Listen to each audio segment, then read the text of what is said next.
ఆదికాండము 12వ అధ్యాయము చదువుకుందాం. యెహోవా, నీవు లేచి నీ దేశము నుండియు నీ బంధువుల యొద్ద నుండియు నీ తండ్రి ఇంటి నుండియు బయలుదేరి నేను నీకు చూపించు దేశమునకు వెళ్ళుము. నిన్ను గొప్ప జనముగా చేసి నిన్ను ఆశీర్వదించి నీ నామమును గొప్ప చేయుదును. నీవు ఆశీర్వాదముగా నుందువు. నిన్ను ఆశీర్వదించు వారిని ఆశీర్వదించెదను, నిన్ను దూషించు వాని శపించెదను. భూమి యొక్క సమస్త వంశములు నీ యందు ఆశీర్వదింపబడునని అబ్రాముతో అనగా, యెహోవా అతనితో చెప్పిన ప్రకారము అబ్రాము వెళ్ళెను. లోతు అతనితో కూడా వెళ్ళెను. అబ్రాము హారాను నుండి బయలుదేరినప్పుడు 75 ఏండ్ల ఈడుగల వాడు.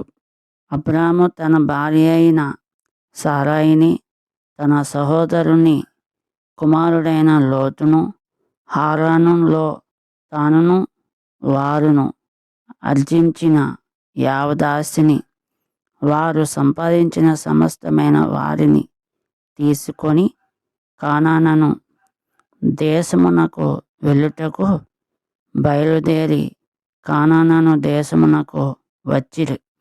అప్పుడు అబ్రాము షెకెము నందలి యొక్క స్థలము దాకా ఆ దేశ సంచారము చేసి మోరే దగ్గరనున్న సింధూర వృక్షము నొద్దకు చేరెను.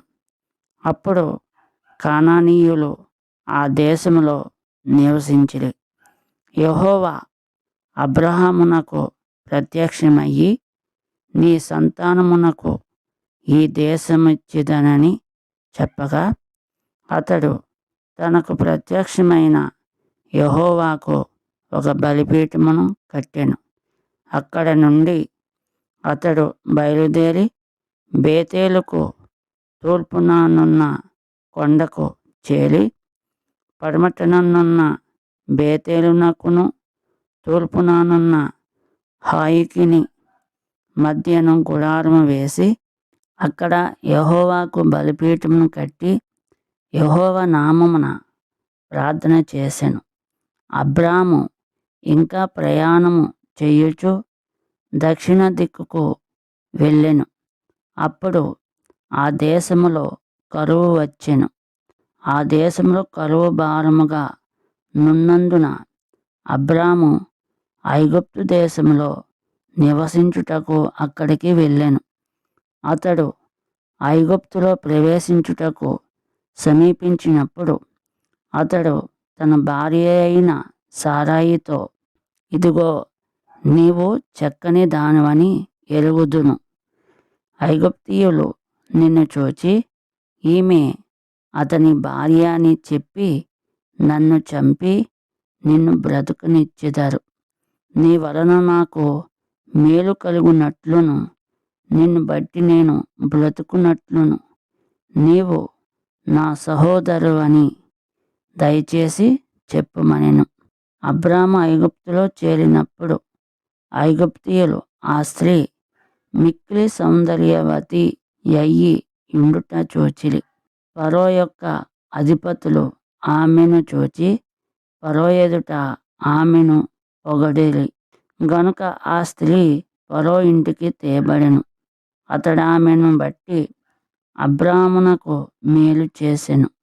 అందువలన అతనికి గొర్రెలు, గొడ్లు, మగగాడిదలు, దాసులు, పనికత్తెలు, ఆడుగాడిదలు, ఒంటెలు ఇయ్యబడెను.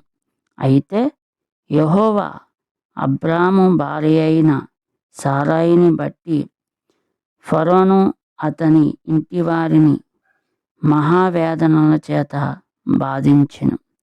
అప్పుడు ఫరో అబ్రాహామును పిలిపించి, నీవు నాకు చేసినది ఏమిటి? ఈమె నీ భార్య అని నాకెందుకు తెలుపలేదు? ఈమె నా సహోదరి అని ఎలా చెప్పితివి? నేను ఆమెను నా భార్యగా చేసుకుందునేమో. అయితేనేమి, ఇదిగో నీ భార్య, ఈమెను తీసుకొని పొమ్మని చెప్పాను. మరియు ఫరో అతని విషయమై తన జనుల ఆజ్ఞాపించినందున వారు అతనిని, అతని భార్యను, అతనికి కలిగిన సమస్తమును పంపివేసిరి. దేవుడికి వందనములు.